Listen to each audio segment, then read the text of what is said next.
미국의 양적 완화로 세계 외환 시장의 움직임이 심상치 않습니다. 특히 한국과 일본, 중국, 명암이 엇갈리고 있는데요. 그중에서도 가장 뚜렷하게 나타나고 있는 분야가 바로 증시라고 합니다. 오늘 이 부분에 대해서 자세하게 살펴보죠. 한국경제신문 한상춘 논설위원입니다. 안녕하세요. 네, 안녕하십니까? 네, 최근 외환 시장 동향부터 먼저 짚고 넘어가 볼까요? 네, 우리가 이런 상황을 좀 우려했습니다는 네. 당초 예상보다는 상당히 원화가 불리하게 작용하는 이런 모습이 뚜렷하게 대내 외환 시장에서 감지된다 이렇게 볼 수도 있습니다. 전체로 보면 미국의 양적 완화 정책으로 인해서 달러 약세가 뚜렷한 것이 외환 시장이다 이렇게 보시면 되겠는데요.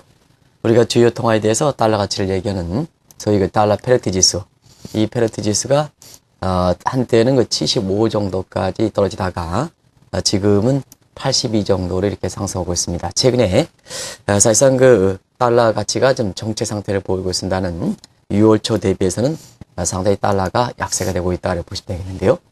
여기 이제 자막에도 잘 나오고 있습니다는 3국, 한국과 중국, 일본, 요 3국 간에 지금 같은 그 글로벌 환율 전쟁에 대해서 어떻게 반응할까 하는 것을 각자의 그 통화 대비해서 한번 절상률, 절하율을 한번 계산해 봤더니 이건 6월 초 대비입니다. NI 대비해서 원화는 자막에서 나오고 있습니다는 10.9% 절상됐습니다. 원화가 그만큼 NI에 대해서 상당히 가치가 높아졌다는 얘기죠. 그리고 위안화 대비해서도 원화가 5.8% 절상됐습니다.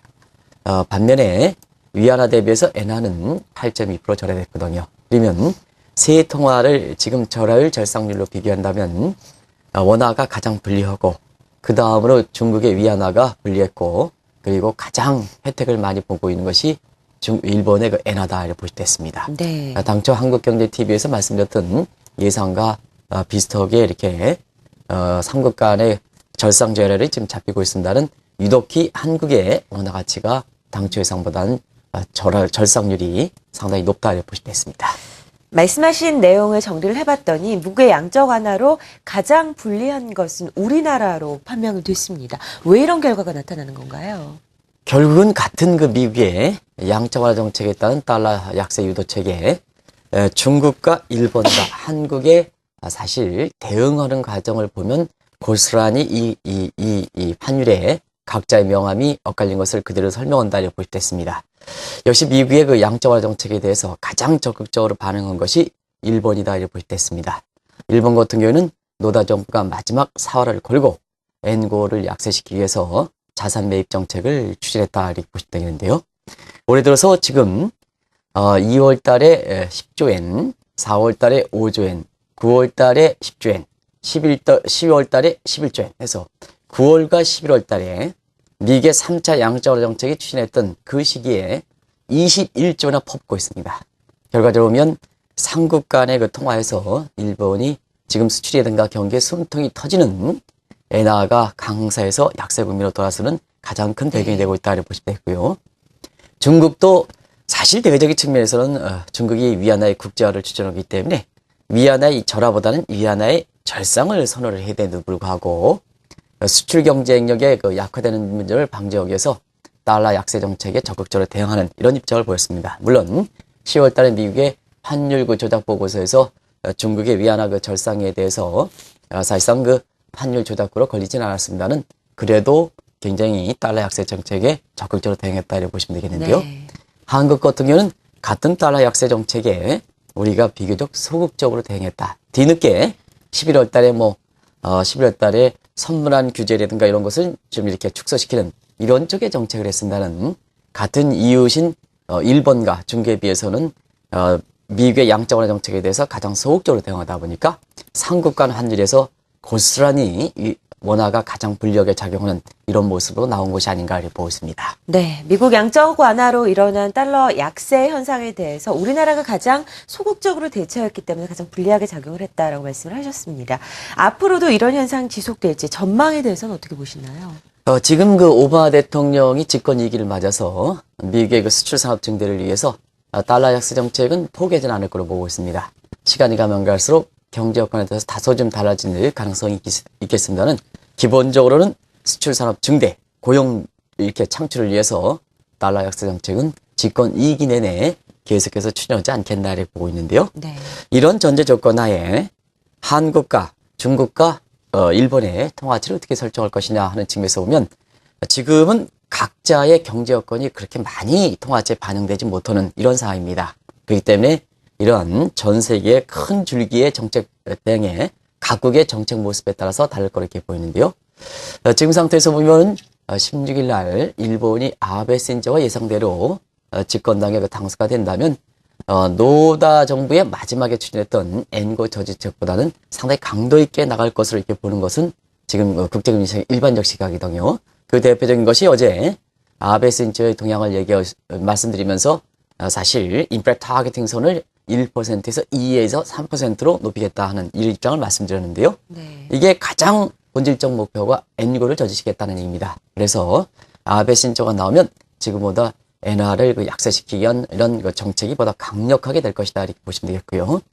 시진핑이 실질적으로 집권하게 되는 내년 2월 이후서부터는 사실 중국도 위안화 절상보다는 위안화 절하 쪽으로 해서 통화치는 절하 쪽으로 가져가되 결제 비중은 인접국 간에 굉장히 FTA라든가 이런 걸 통해서 이렇게 경제 결합을 갈속시켜서 위안화의 결제 비중을 높여가는 이런 쪽으로 사실 될 거로 이렇게 보이기 때문에 역시 미국의 그 달러 약세 정책에 지금과 같은 적극적으로 대응하는 이런 모습은 계속해서 볼 거로 봅니다. 네. 그렇다고 본다면 한국이 어떤 입장을 볼 것이냐 하는데요. 지금 위안 당국에서 보면은 사실 다른 국가의 눈치도 봐야 되고 또 원화가 계속해서 불리하게 절상됨에 따라서 사실 수출업체도 좀 아우성치기 때문에 서로 맡아야 되거든요. 여기서 입장을 좀 명확하게 정리가 돼야 되는데요. 네. 시장에서는 그걸 이렇게 스무딩 오퍼레이션 차원의 사실상 그 어떻게 보면은 우리가 뭐 어제도 이렇게 뭐 여러 가지 얘기가 있으면서 뭐 기회냐 아니 기회주의냐 아니냐 이렇게 얘기가 있었습니다만 네. 이런 포지션이 지금 외환 당국에서 나오는 모습이거든요. 그런 측면에서 보면 한국이 대환경에 상당히 의존하는 입장에서 다른 국가의 영향을 많이 받는 차원에서 외환 당국의 입장을 10분 이렇게 이해는 하는 측면도 있습니다는 지금은 각국이 자국의 이익을 좀 중시하는 이런 쪽으로 가기 때문에 보다 적극적으로 대응하지 못한다면 앞으로 시간이 가면 갈수록 원화가 더 불리하게 작용할 가능성도 높지 않나 이렇게 보고 있습니다. 이 외환 시장에서 원화가 가장 불리하게 작용하고 있는 것을 뚜렷하게 볼 수 있는 그 분야가 바로 증시라고 합니다. 증시는 어떻게 움직이고 있나요? 제가 기회주의 뭐 이렇게 하니까 네. 특정 정치인을 얘기하는 건 아닙니다. 어제 제가 강연을 통해서 사실상 그러한 모습을 이렇게 봤기 때문에 그 개인적으로 이렇게 혹시나 방송을 통해서 저는 정치적 목적으로 얘기하는 것은 절대 아니다 하는 것을 말씀드리고요.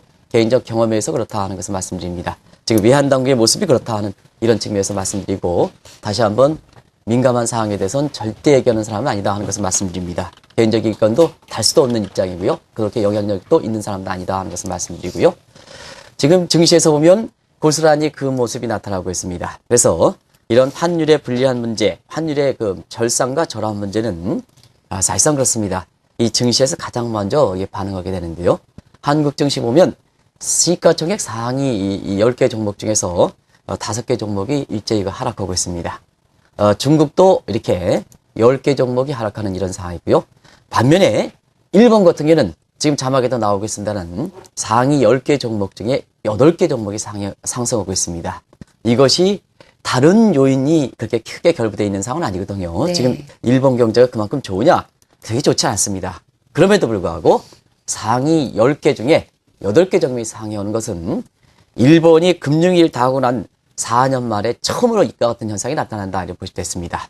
그 가장 큰 요인 역시 환율 문제에서 그런 것이 아닌가 이렇게 보고 있습니다. 네, 비교를 좀 해보도록 하죠. 원화가 불리하게 움직이는 것, 일본 시장과 좀 비교를 해봤을 때 일본 증시 주도주, 우리나라의 주도주 어떤 비교 대상이 될 수 있을지 궁금합니다. 먼저 자동차주와 관련해서 비교를 한번 해볼까요? 네, 환율 얘기하고 한일 간에 이렇게 주도주 비교할 때는 자동차 업종을 많이 좀 말씀을 예를 드는데요. 완성차 같은 경우에는 이렇게 그 애널리스트 같은 경우는 완성차라고 이렇게 표현을 하더라고요. 네네. 그래서 저도 이제 애널리스트는 아닙니다는 완성차로 이렇게 말씀드리겠습니다. 부품과 좀 비교를 해서 그래서 얘기하는 거죠. 네. 그래서 이제 시청자분이라든가 이런 분이 이제 완성차라고 많이 네네. 이제 익숙해져 있기 때문에 완성차로 좀 말씀드리겠습니다. 완성차로 보면 6월 초 이후에 환율이 이렇게 영향을 받아서 현대차 같은 경우에는 지금 주가가 한 1% 떨어졌다 하는 것이 애널리스트의 분석이고요. 그다음에 기아차 같은 경우도 19% 정도 이렇게 저랬습니다. 오늘 자막에 나오고 있습니다. 어제는 조금 올리긴 했습니다는 네네네. 사실 6월 초 대비해서 말씀드리는 겁니다. 6월 초 대비해서 오늘 그 지금 그래프 차트상에서는 지금 52주 차트가 나오고 있고요. 그렇던데요. 기아차가 많이 떨어졌죠. 근데 여기서 말씀드리는 것은 원화 절상이 뚜렷하게 했던 미국의 달러 약세 정책이 추진했던 52주가 아니라 6월 초 대비해서 말씀드린다. 이 주가에 투자하시는 분들이 굉장히 민감하기 때문에 제가 명확하게 기준을 말씀드리는 겁니다. 그래서 원화 절상이 뚜렷했던 6월 초 대비한다면 현대차가 한 1%, 그 다음에 기아차가 19% 정도 떨어졌다 이렇게 보시면 되겠는데요. 네. 일본의 완석차는 크게 약진을 보이고 있습니다. 그래서 도요타 같은 경우는 14% 정도 상승하고 그 다음에 혼다 같은 경우도 7% 상승하는 모습이거든요. 결과적으로 보면 양그 기간 동안에 뚜렷하게 다른 요인이 없을 때 네네. 양국 간의 그 이렇게 완성차에 그것도 가장 대표적인 완성차의 주가에 명암이 갈린 데에는 역시 환율 요인이 가장 크게 작용했다 이렇게 보실 수 있습니다. 그렇죠. 아무래도 자동차 업체가 가장 환율에 민감한 그렇습니다. 그런 주도주기 때문에 그런 이야기가 나오고 있는 것 같습니다. 6개월 전 대비해서 주가 흐름을 비교해 보고 있는데요. 각국 금융주의 흐름은 어떻습니까? 금융주는 보통 내수와 관련돼 있기 때문에 일반적으로 환율에 민감하지 않는다 하는 이런 얘기인데요. 우리가 보면 환율에 민감하지 않더라도 증시에서는 심리적 효과가 있습니다. 그래서 주도주 부분에서 불리하게 작용한다면 다른 쪽에서도 불리하게 작용하는 이런 모습이 증시의 일반적인 이런 거든요. 요건 이제 증시에서 보면은 후광 효과다 이런 표현을 쓰는 그래서 이 풍선에 이렇게 부풀려져 있는 이런 효과다 이렇게 보시면 되겠습니다. 네. 그런 점에서 환율이 어떤 분야까지 영향을 미칠까 하는 측면에서는 가장 내수와 밀접한 관계에 있는 금융주를 이렇게 본다면 금융주 같은 경우는 삼성생명 같은 경우는 그때 대비해서 한 3%, 신한 그 은행 같은 경우는 10%. 이거는 특정 기간을 이렇게 지칭해서 특정 기간에 어떤 유불리를 따지는 건 아니다 하는 것을 말씀드립니다. 네네. 양국 간의 분리를 위해서 시청자분의 보다 정확한 식견을 드리기 위해서 이게 제가 구체적인 명칭을 두고 다른 신문에서도 이렇게 썼기 때문에 쓴다 이렇게 보시면 되겠습니다. 오해가 없도록 해주시기 바랍니다. 네네. 그리고 일본 같은 경우에는 그동안 금융주가 많이 떨어지고 엔화 약세에 따라서 일본 경제가 좀 살아나지 않겠느냐 하는 이러한 경기 회복에 대한 기대감, 엔화 약세에 대한 기대감 작용해서 체리 피킹적인 요소까지 감안해서 지금 한번 보시기 바랍니다. 미쓰이 금융그룹은 12% 올랐습니다. 4년 만에 최대 폭입니다. 그리고 미쓰비시 같은 경우는 10% 올랐거든요. 이것이 환율에 따라서 얼만큼 주가에 영향을 미칠까 하는 네네. 것을 단적으로 보여주는 대목이다 이렇게 보실 수 있습니다. 6개월 전과 대비해서 일본과 우리나라 각국 주도주들의 흐름을 좀 살펴봤습니다. 여러 가지 이유가 있겠지만 지금 저희는 환율에 관련된 이야기를 하고 있고요. 또 그만큼 일본 주가가 많이 낮았기 때문에 이런 체리피킹 현상으로 일어나는 부분도 있다라고 말씀드리고 있습니다. 원화가 불리하게 움직이는 것, 지금처럼 증시에 영향을 많이 받고 있다는 거를 1차적으로 저희가 알 수 있었는데 앞으로 수출과 경기 더욱더 영향을 많이 미칠 수밖에 없겠지요. 네, 아무래도 이제 환율의 영향은 네. 기대를 반영하는 증시가 가장 먼저 받는 거고 그 다음에 수출의 영향을 받는다 이렇게 보시면 되겠는데요. 최근에 사실 원화가 이렇게 불리하게 움직이는데도 불구하고 10월, 11월 달에 한국의 수출 증가가 좋았습니다. 두 가지 요인이 아닌가 생각합니다. 최근에 삼성전자라든가 이런 부분은 품질과 기술과 디자인 요게 이제 상당히 환율의 가격 경쟁력이 높기 때문에 세계적으로 보면 그 업종을 가져야지 그 종목을 가져야지 뭔가 좀 주류에 편승 나오는 것처럼 이런 쪽의 모습이 되기 때문에 네. 사실 환율에 크게 반영하지 않는 그만큼 고품질인 업종인 측면도 있습니다. 근데 정책 당국자께서 원화가 절상이 되는데도 불구하고 가장 불리하게 작용한데도 불구하고 10월달, 11월달 수출 괜찮지 않느냐 이거는 잘못 판단돼 있다 하는 것을 말씀드립니다. 네네. 왜냐하면 원화가 절상되더라도 프라이스 부분과 ኳ인티티 부분이 있는데요. 프라이스 부분, ኳ인티티 부분 늦게 반응, 수량은 늦게 반응합니다. ኳ인티티 부분은 빨리 반영하거든요. 이런 측면에서 보면 사실 원화가 절상될 때 일시적으로 수출이 증가하고 무역 수지가 개선하는 소위 역제이 커브 효과라는 게 있거든요. 이런 측면이 얘기한다. 그래서 시간이 가면 갈수록 이 원화가 불리한 부분은 수출과 경기에 결국 누적적으로 불리한 역을 받는다 이렇게 보시면 되겠는데요.